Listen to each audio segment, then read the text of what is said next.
नमस्कार, मैं महेंद्र कुमार। आज हम बात करेंगे जो आपकी 8वीं क्लास है और उसका जो सब्जेक्ट है सामाजिक विज्ञान का पार्ट 5 इतिहास का। और इसमें हम बात करेंगे जब जनता बगावत करती है, इस चैप्टर से नीतियां और लोगों के अंदर। देखिए, मैं इसके ऊपर बहुत सारी बातें करने वाला हूं और 1857 की क्रांति से पूर्व की स्थितियां जो है उसके बारे में इस वीडियो में बात करेंगे। तो चलिए इस वीडियो को स्टार्ट करते हैं।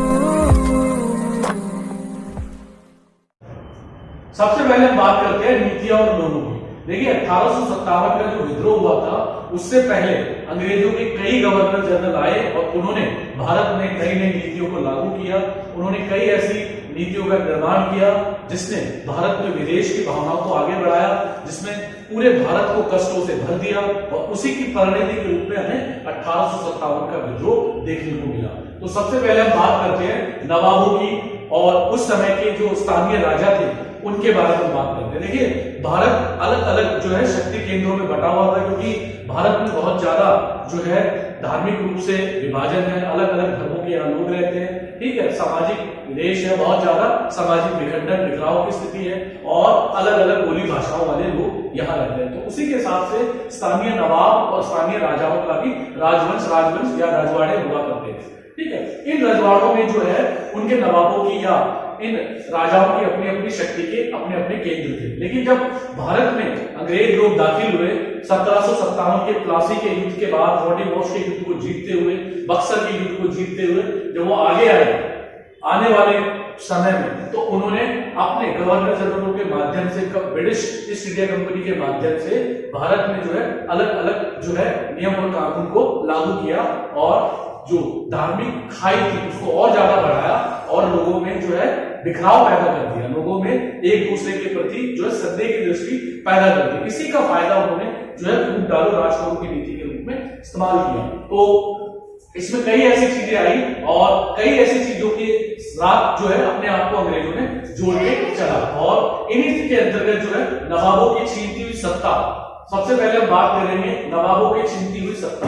देखिए, ये जो नवाबों की छीनती हुई सत्ता है 18वीं शताब्दी के मध्य से ही राजाओं और नवाबों की ताकत जो है छिनने लगी थी और उसकी सत्ता और सम्मान दोनों खत्म होते जा रहे थे और बहुत सारे दरबारों में अंग्रेजी रेजिडेंट की जो है स्थापना कर दी है। देखिए, अंग्रेजी रेजिडेंट की जब बात आती है तो मैं आपको एक बात बताना चाहूंगा कि उस समय के जो गवर्नर जनरल थे लॉर्ड बेंजुअली या लॉर्ड क्रेनवेल 1793 में कानून लेके आए, ठीक है। ये जो कानून था सहायक संधि के रूप में प्रसिद्ध हुआ। सहायक संधि 1793 लॉर्ड क्रेनवेल द्वारा स्थापित थी। इसमें जितने भी स्थानीय राजा थे उनको जो है अंग्रेजों के साथ जो है ये संधि करनी पड़ती थी। उस संधि के मुताबिक जो है अपने दरबार में एक अंग्रेज रेजिडेंट नियुक्त करना पड़ता था, जिसकी सैलरी तनख्वाह आप स्थानीय राजा देंगे और साथ ही वो आपकी इस शर्त पर मदद करेगा कि आप उसको स्थानीय रूप से आर्थिक रूप से आप हमारे एक टैक्स देंगे, यानी अंग्रेजों को एक टैक्स देंगे निर्धारित मात्रा में, तब जाकर आपको अंग्रेज सुरक्षा की गारंटी उपलब्ध कराएंगे। लेकिन वो आपके पर्सनल जो पचड़े होते हैं या पर्सनल धार्मिक मुद्दे होते हैं या सामाजिक मुद्दे होते हैं उनमें वो दखलंदाजी नहीं करेंगे। तो इस तरीके से जो स्थानीय जो शासक थे उनकी स्वतंत्रता पर एक तरीके की रोक लगी, या मैं ये कहूं कि मॉनिटरिंग की एक संस्था आ गई जो अंग्रेजी रेजिडेंट के रूप में सामने आई। इसके साथ साथ जो है उनकी जो राजाओं की जो स्थानीय शासकों की सेना थी वो भी घटती चली गई।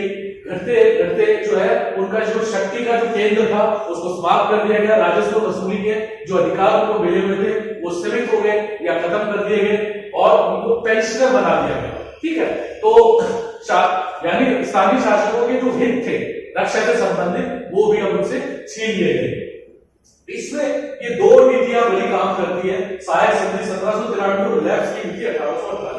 इन दोनों के बारे में मैं आपको बता देता हूं कि जो सहायक संधि थी इसके अंतर्गत जो है अंग्रेजों को जो है दरबार में जो है अब अपना एक रेजिडेंट को भेज सकते हैं स्थानीय शासकों के दरबार में और वो जो अंग्रेज रेजिडेंट है उन पर निगरानी रखता था। और साथ ही अगर मैं बात करूं लैप्स की, लैप्स का मतलब ये है कि ऐसे शासक या ऐसे स्थानीय राजा जिनके यहाँ कोई पुत्र पैदा नहीं होगा तो उनके जो राज्य है या वंश है उनको जो है अंग्रेजी शासन में मिला दिया जाएगा। उसका सबसे बड़ा जो प्रभाव है रानी लक्ष्मीबाई के ऊपर पड़ा, क्योंकि रानी लक्ष्मीबाई के अपना कोई पुत्र नहीं था, ठीक है। तो इसका फायदा उन्होंने झांसी का जो राज्य था उसको हड़पने में अंग्रेजों ने किया, ठीक है। इसके ऊपर वो लागू भी किया।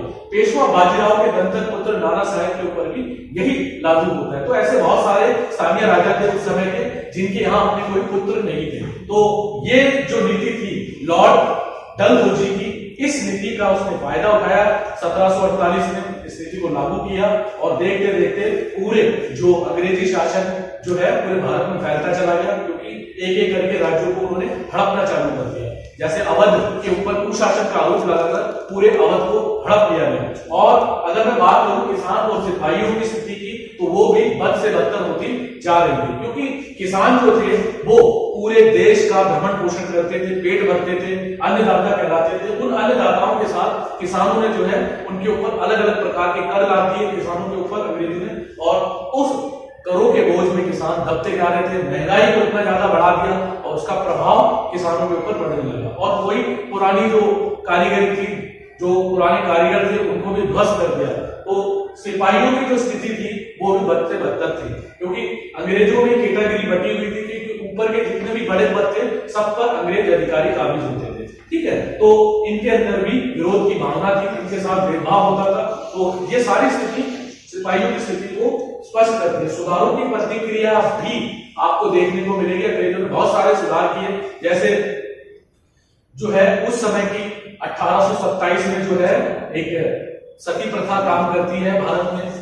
हजारों साल से चली आ रही थी कि जिस भी महिला का पति मर जाता था तो उस महिला को उसके पति की चिता के साथ जो है जला दिया जाता था। तो ये कुप्रथा थी। अंग्रेजों ने सुधारों के अंतर्गत इसको जो है बदला और उसको गैर कानूनी घोषित किया दंड अपराध के साथ, ठीक है। लेकिन ये हिंदुओं को या ऐसे हिंदू जो अगले हिंदू थे उनको ये बात पसंद नहीं आई। उन्होंने इसका विरोध अपनी प्रतिक्रिया के रूप में दिखाया। और बहुत सारे कानून थे हिंदू धर्म के मुताबिक, जैसे जो लड़की होती थी उसको मार दिया जाता था, उसके ऊपर भी अंग्रेजों ने कानून बनाया।